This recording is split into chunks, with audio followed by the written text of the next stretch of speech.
Paddington's Hugh Bonneville got snubbed by his former co-star George Clooney during casting for the Hollywood heartthrob's latest film. Actor-turned-producer-slash-director George cast the Downton Abbey star in his 2014 blockbuster The Monuments Men.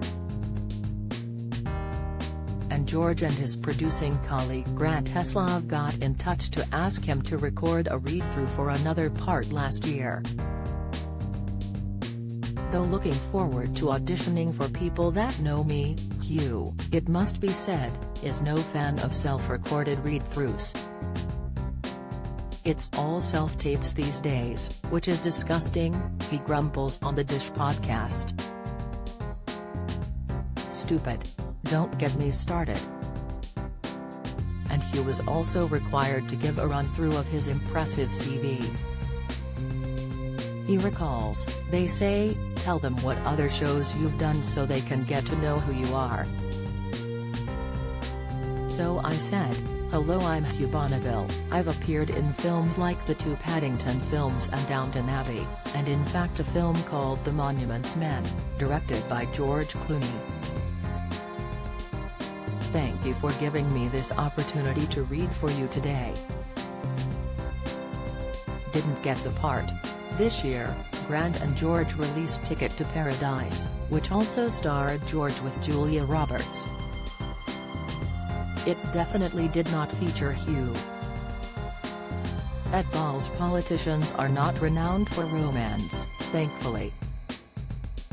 But at balls and wife Yvette Cooper are so in tune with one another that they once purchased the same Christmas present for each other. "We quite often have Rose on Christmas Eve as we both do last-minute shopping," explains Yvette. She admitted one festive spat that took place on numerous roundabouts trying to locate a branch of Argos on the Basingstoke Ring Road before it closed its doors for Christmas. "We ended up going through the same traffic jam twice," she tells Matt Ford's Political Party podcast. "Ed was driving and totally lost it. We did make it to Argos, and the next day when we unwrapped the presents from each other, we each bought each other a sat-nav. Ho ho ho." Christian Bale. He starred as Batman, American Psycho's Patrick Bateman, and famously shed 4.5 stone for his role in The Machinist. But there is one elusive role Oscar winner Christian Bale is desperate to take on next: Sean Ryder from The Happy Mondays. The actor is keen to portray the "I'm a celebrity, get me out of here" star in a biopic. "He was always such an interesting figure," he tells NME. "I grew up loving The Happy Mondays, so yeah, it'd be a lot of fun to play. I'm probably too old now if they're doing it in his heyday." The role in an upcoming biopic has, sadly for Christian, already gone to Skins star Jack O'Connell. But he can always dream of a sequel.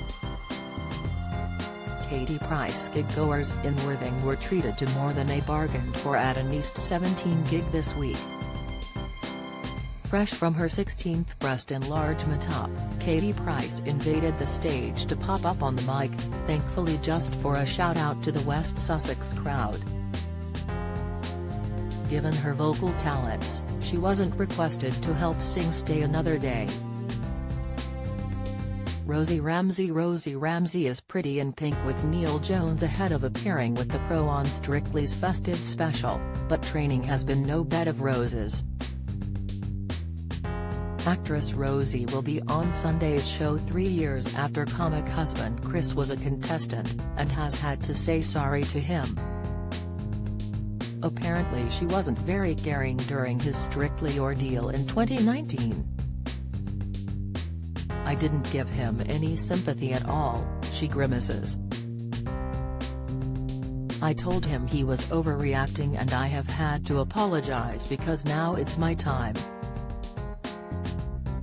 Training has been good, but it's surprised me just how grueling it is and how difficult the dance is. All the other couples' dances are looking so polished and they're doing such a good job. You definitely come in a bit naive to it and you think, oh, it's easy. But I've had to apologize to Chris.